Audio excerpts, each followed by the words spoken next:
നാം ജീവിക്കുന്ന ചുറ്റുപാടുകളുടെ ഒരു ചിത്രമാണല്ലോ 69 സങ്കീർത്തനം 20 വാക്യത്തിൽ ദാവീദ് രാജാവ് രേഖപ്പെടുത്തിയിരിക്കുന്നത്. അതിങ്ങനെയാണ്: വല്ലവനും സഹതാപം തോന്നുമോ എന്ന് ഞാൻ നോക്കിക്കൊണ്ടിരുന്നു, ആർക്കും തോന്നിയില്ല. ആശ്വസിപ്പിക്കുന്നവരുണ്ടോ എന്നും നോക്കിക്കൊണ്ടിരുന്നു, ആരെയും കണ്ടില്ല താനും.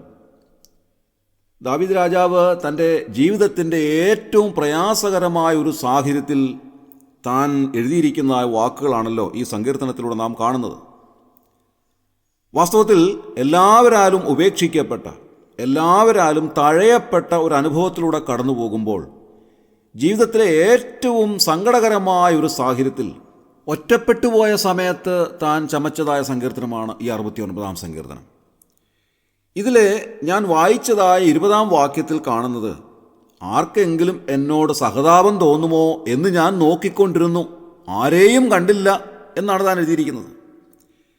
നിന്ന തൻ്റെ ഹൃദയത്തെ ഏറ്റവും തകർത്തതായ ഒരു സമയത്താണ് താൻ നോക്കുന്നത്, ആരെങ്കിലും എന്നെ ആശ്വസിപ്പിക്കുവാൻ വരുന്നുണ്ടോ, ആരെങ്കിലും എന്നോട് സഹതാപം കാണിക്കുവാനായി അടുത്തു വരുന്നുണ്ടോ.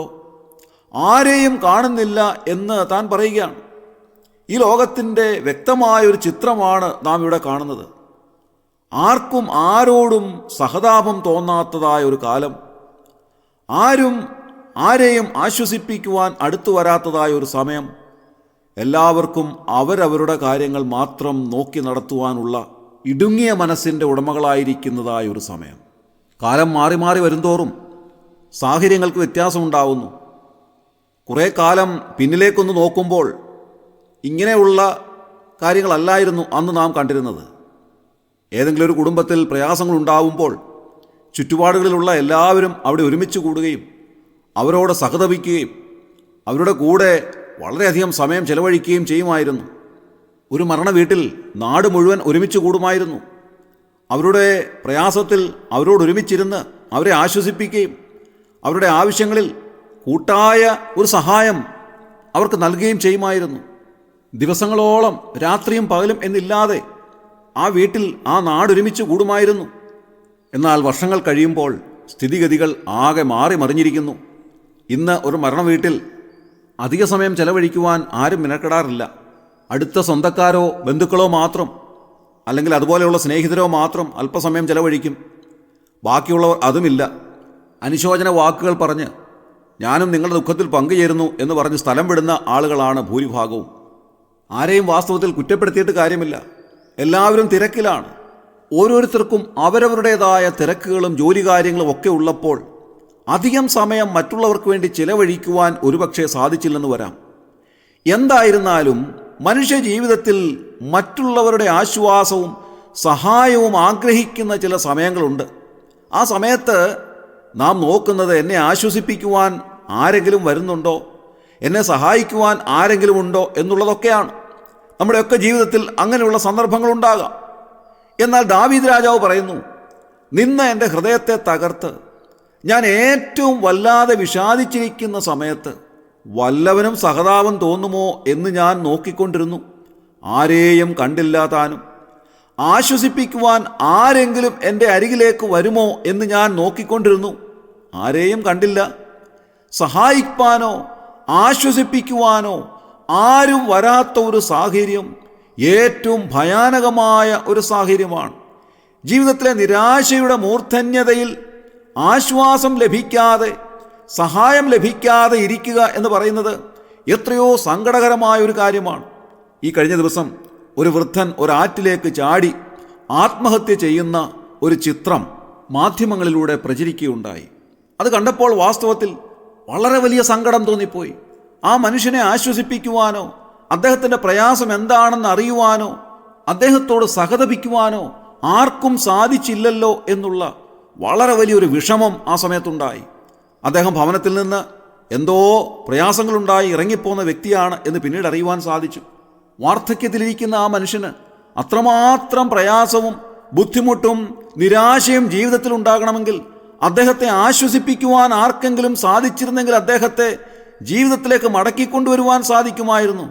ശിഷ്ടായുസ് സമാധാനത്തോടെ ജീവിക്കുവാൻ അദ്ദേഹത്തിന് സാധിക്കുമായിരുന്നു. എന്നാൽ അതിനാരെയും കിട്ടാതെ പോയതുകൊണ്ടാവാം അദ്ദേഹം കടുത്ത നിരാശയിൽ ജീവിതം അവസാനിപ്പിക്കുവാൻ തൻ്റെ വാർദ്ധക്യ സമയത്ത് പോലും തയ്യാറായത്. ജീവിതത്തിൽ ആശ്വാസം ലഭിക്കേണ്ടുന്നതായ സമയത്ത്, സഹായം ലഭിക്കേണ്ടുന്നതായ സമയത്ത് കൃത്യമായ സഹായവും ആശ്വാസവും നമുക്ക് ലഭിക്കുന്നുവെങ്കിൽ അതെത്രയോ വലിയ ഒരാശ്വാസമാണ്. ജീവിതത്തെ മുൻപോട്ട് നയിക്കുവാൻ നമ്മെ പ്രേരിപ്പിക്കുന്നത് വാസ്തവത്തിൽ അതുതന്നെയാണ് എന്നുള്ളതിൽ തർക്കമില്ല. ദാവീദ് രാജാവ് എഴുതിയിരിക്കുന്നത് തൻ്റെ വ്യക്തിപരമായ കാര്യമാണെങ്കിലും വാസ്തവത്തിൽ 69-ാം സങ്കീർത്തനം പ്രവചന ദൃഷ്ടിയാ താൻ രേഖപ്പെടുത്തിയിരിക്കുന്ന കാര്യം തന്നെയാണ്. കർത്താവായ യേശുക്രിസ്തുവിൻ്റെ കഷ്ടാനുഭവ സമയത്തെ സംബന്ധിച്ച് വളരെ വ്യക്തമായി ദൈവാത്മാവ് നൂറ്റാണ്ടുകൾക്ക് മുൻപ് ദാവീദിലൂടെ എഴുതിയിരിക്കുന്ന വാക്കുകളാണ് ഈ 69-ാം സങ്കീർത്തനത്തിൽ നാം കാണുന്നത്. അതിൻ്റെ ഒരു തെളിവാണ് 21-ാം വാക്യത്തിൽ നാം വായിക്കുന്നത്. അതിങ്ങനെയാണ്: അവർ എനിക്ക് തിന്നുവാൻ കയ്പ് തന്നു, എൻ്റെ ദാഹത്തിന് അവർ എനിക്ക് ചൊറുക്ക കുടിപ്പാൻ തന്നു.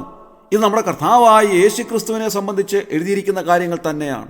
അതുകൊണ്ട് കർത്താവായ യേശുക്രിസ്തുവിൻ്റെ കഷ്ടാനുഭവ സമയത്ത് തന്നെ സംബന്ധിച്ച് രേഖപ്പെടുത്തിയിരിക്കുന്ന ഒരു കാര്യം ഇത്തരുണത്തിൽ ശ്രദ്ധേയമാണ്. അവസാനത്തെ പെസഹ ആചരണത്തിന് ശേഷമായി ശിഷ്യന്മാരും ഒരുമിച്ച് ഒലിവുമലയിലേക്ക് പ്രാർത്ഥിക്കുവാനായി കടന്നു പോകുന്ന കർത്താവായ യേശുക്രിസ്തുവിനെ നാം സുവിശേഷങ്ങളിൽ കാണുന്നുണ്ട്. റോമൻ പടയാളികൾ അദ്ദേഹത്തെ പിടിക്കുന്നതിന് മുൻപായി ഗത്സമനയിൽ താൻ പ്രാർത്ഥിക്കുന്നതായി നാം വായിക്കുന്നു. ലൂക്കോസിൻ്റെ സുവിശേഷം 22-ാം അധ്യായം 44-ാം വാക്യത്തിൽ നാം വായിക്കുന്നത് അവൻ പ്രാണവേദനയിലായി എന്നാണ്.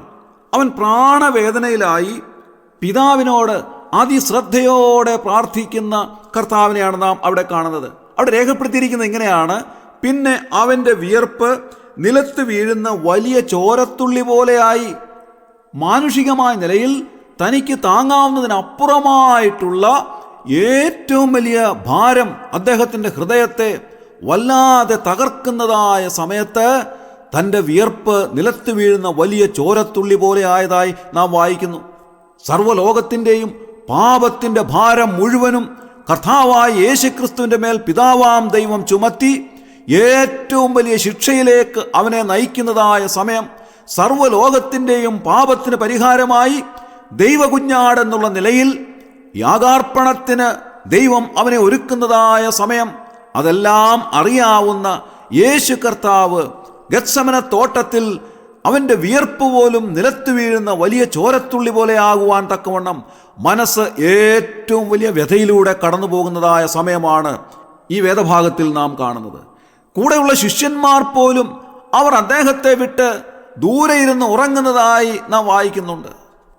അങ്ങനെ ആരുടെയും സഹായമില്ലാതെ, ആരും സമീപത്തില്ലാതെ, ആശ്വസിപ്പിക്കുവാൻ ആരുമില്ലാത്തൊരു സാഹചര്യത്തിൽ താൻ പ്രാണവേദനയിലായി ഏറ്റവും ഗുരുതരമായ മനപ്പീഡയിലൂടെ കടന്നു പോകുമ്പോൾ നാം വായിക്കുന്നത് അവനെ ശക്തിപ്പെടുത്തുവാൻ സ്വർഗത്തിൽ നിന്ന് ഒരു ദൂതൻ അവന് പ്രത്യക്ഷനായി എന്നാണ്.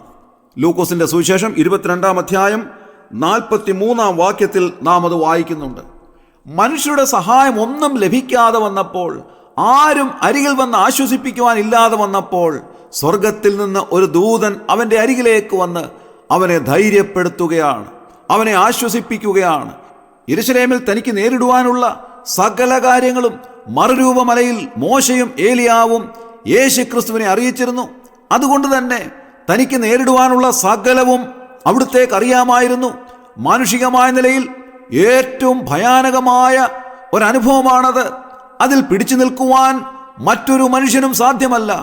എന്നാൽ ആ സാഹചര്യത്തിൽ കർത്താവായ യേശുക്രിസ്തുവിനെ ശക്തിപ്പെടുത്തുവാൻ സ്വർഗത്തിൽ നിന്ന് പിതാവാം ദൈവം ഒരു ദൂതനെ അവൻ്റെ അരികിലേക്ക് അയച്ചു. ആ ദൂതൻ അവനെ ശക്തിപ്പെടുത്തി എന്നാണ് നാം വായിക്കുന്നത്. പ്രിയമുള്ളവരെ, ഇന്ന് രാവിലെ ഈ വചനം ധ്യാനിക്കുമ്പോൾ ദൈവവചനം നമ്മെ അറിയിക്കുന്നതായ ഒരു കാര്യം, മനുഷ്യരുടെ സഹായം ഒന്നും നമുക്ക് ലഭിക്കാതെ വരുമ്പോൾ, കേവലം ആരും നമ്മെ ആശ്വസിപ്പിക്കുവാനില്ലാതെ വരുമ്പോൾ, ദൈവം സ്വർഗത്തിൽ നിന്ന് തൻ്റെ ദൂതന്മാരെ അയച്ച് നമ്മെ ശക്തിപ്പെടുത്തുന്ന, നമ്മെ ധൈര്യപ്പെടുത്തുന്ന, ആശ്വസിപ്പിക്കുന്ന വലിയവനായ ഒരു ദൈവമാണ് നമുക്കുള്ളത്. നമ്മുടെ പ്രയാസവേളയിൽ നമ്മെ നിരാശയിലേക്ക് തള്ളിവിടാതെ നമ്മെ ആശ്വസിപ്പിക്കുന്ന പിതാവാം ദൈവത്തിൻ്റെ സ്നേഹത്തിനായി നമുക്ക് നന്ദിയോടെ സ്തോത്രം ചെയ്യാം. ആരെങ്കിലും പ്രയാസപ്പെടുന്നുവെങ്കിൽ ഓർക്കുക, ദൈവം നമ്മെ നിരാശയിലേക്ക് വിടുന്നില്ല. തൽസമയത്ത് തൻ്റെ ദൂതന്മാരെ അയച്ച് നമ്മെ ശക്തിപ്പെടുത്തുകയും ധൈര്യപ്പെടുത്തുകയും ആശ്വസിപ്പിക്കുകയും ചെയ്യുന്ന ഒരു പിതാവാം ദൈവം നമുക്കുണ്ട്.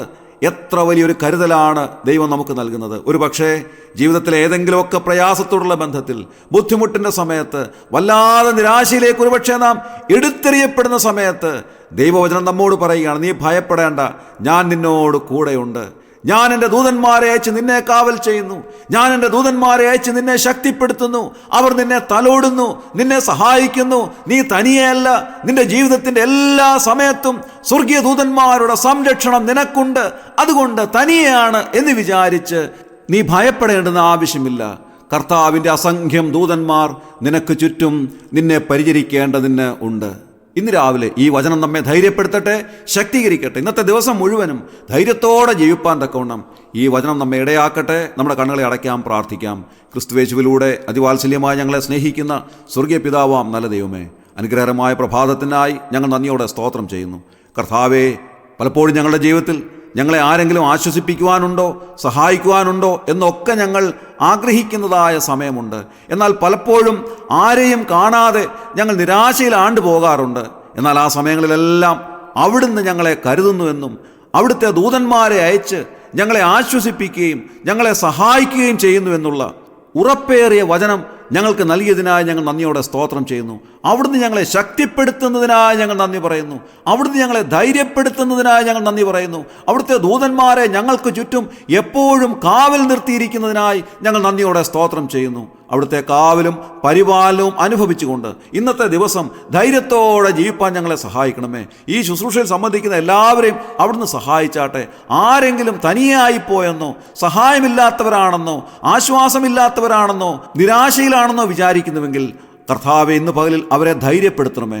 അവിടുത്തെ സ്വർഗീയമായ സമാധാനവും ആശ്വാസവും ധൈര്യവും ശക്തിയും നൽകിയവരെ ബലപ്പെടുത്തണമെന്ന് പ്രാർത്ഥിക്കുന്നു. അവിടുത്തെ ദൂതന്മാരെ അവർക്ക് ചുറ്റും കാവൽ നിർത്തിയിരിക്കുന്ന വലിയ ബോധ്യം അവർക്ക് നൽകിയവരെ സഹായിച്ചാട്ടെ. ഞങ്ങളുടെ പ്രാർത്ഥന കേട്ടതിനായി സ്തോത്രം, ഞങ്ങളെ സഹായിക്കുന്നതിനായി സ്തോത്രം.